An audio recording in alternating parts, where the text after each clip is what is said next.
അപ്പോൾ ഇന്നത്തെ വീഡിയോ എന്ന് വെച്ചാൽ ഒരു അൺബോക്സിംഗ് ആണ്. നമ്മൾ ഇന്ന് അൺബോക്സ് ചെയ്യാൻ പോകുന്നത് ഒരു കിച്ചണോട്ട് ആവശ്യമുള്ള ഒരു റാക്കാണ്. അപ്പോൾ നമുക്ക് ഇത് അൺബോക്സ് ചെയ്യാം. ഇത് നമ്മൾ വാങ്ങിച്ചിരിക്കുന്നത് നമ്മുടെ ഫ്ലിപ്കാർട്ടിൽ നിന്നാണ്. അപ്പോൾ നമുക്ക് നോക്കാം. അപ്പോൾ ഇതിനകത്ത് നമുക്ക് ആദ്യം വരുന്നത് ഒരു വൈറ്റ് കളറുള്ള അറ്റാച്ച് ചെയ്യാനുള്ള ഒരു ഇതാണ്. അപ്പോൾ നമുക്ക് അടുത്തായിട്ട് വരുന്നത് നമുക്ക് പ്ലേറ്റ് ഒക്കെ വെക്കാനുള്ളതും സ്പൂൺ ഇടാനുള്ള ഒരു റാക്കാണ്.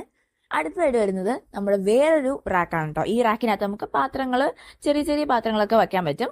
അടുത്തതായിട്ട് വരുന്നത് നമ്മുടെ വാട്ടറൊക്കെ വീഴുമ്പോൾ നമുക്ക് വെറ്റായിട്ടുള്ള ഇതൊക്കെ വെക്കുമല്ലോ, പാത്രങ്ങൾ വെക്കില്ലേ, അപ്പോൾ വെള്ളം വീഴുമ്പോൾ അത് സ്റ്റോർ ആയിരിക്കാം. അപ്പോൾ ഈ നമ്മൾ ആ ബ്ലാക്ക് ട്രേ അടി വെച്ചു. അത് കഴിഞ്ഞിട്ട് നമ്മൾ ആ വൈറ്റ് ആ ഒരു അറ്റാച്ചിങ് ഇത് വെച്ചിട്ടുണ്ട്.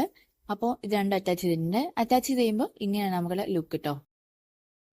രണ്ട് സൈഡിലും ആ അറ്റാച്ചിങ് ആയിട്ടുള്ള ഇത് വെച്ചതിന് ശേഷം ഇനി നമുക്ക് ചെയ്യേണ്ടത് അതിന് മേലോട്ട് ആ ഒരു ബ്ലാക്ക് ട്രേ, എന്നുവെച്ചാൽ പ്ലേറ്റ് ഒക്കെ വെക്കുന്ന ആ ട്രേ വെക്കുക. അത് കഴിഞ്ഞിട്ട് അതൊന്ന് അറ്റാച്ച് 4 സൈഡിലും അറ്റാച്ച് ചെയ്യണം, അല്ലാതെ പ്രസ് ചെയ്യുമ്പോൾ അത് അറ്റാച്ച് ആവും.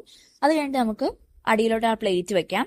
പ്ലേറ്റ് വെച്ച് കഴിയുമ്പോഴത്തേക്കും ഏകദേശം ഫിനിഷായി. ഇനിയൊരു ചെറിയ ഒരു സ്പേസ് കിട്ടാൻ വേണ്ടി നമ്മൾ അറ്റാച്ചിങ് ഇതുണ്ട്, അതങ്ങനെ വെച്ച് കഴിഞ്ഞാൽ നമ്മുടെ ഇത് റെഡിയാവും. സ്പൂണൊക്കെ വെക്കാൻ എളുപ്പമായിരിക്കും.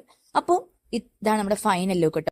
അപ്പോൾ ഗൈസ്, ഇന്നത്തെ വീഡിയോ ഇഷ്ടപ്പെട്ടെങ്കിൽ ലൈക്ക് ചെയ്യുക, ഷെയർ ചെയ്യുക, കമൻറ്റ് ചെയ്യുക, കൂടെ സബ്സ്ക്രൈബും ചെയ്യുക. അതുപോലെ നമ്മുടെ ഡിസ്ക്രിപ്ഷൻ ബോക്സിനകത്ത് നമ്മുടെ ഈ ഒരു പ്രൊഡക്റ്റിൻ്റെ ലിങ്ക് ഉണ്ടാവുന്നതായിരിക്കും. എല്ലാവരും കയറി ചെക്കൗട്ട് ചെയ്യുക.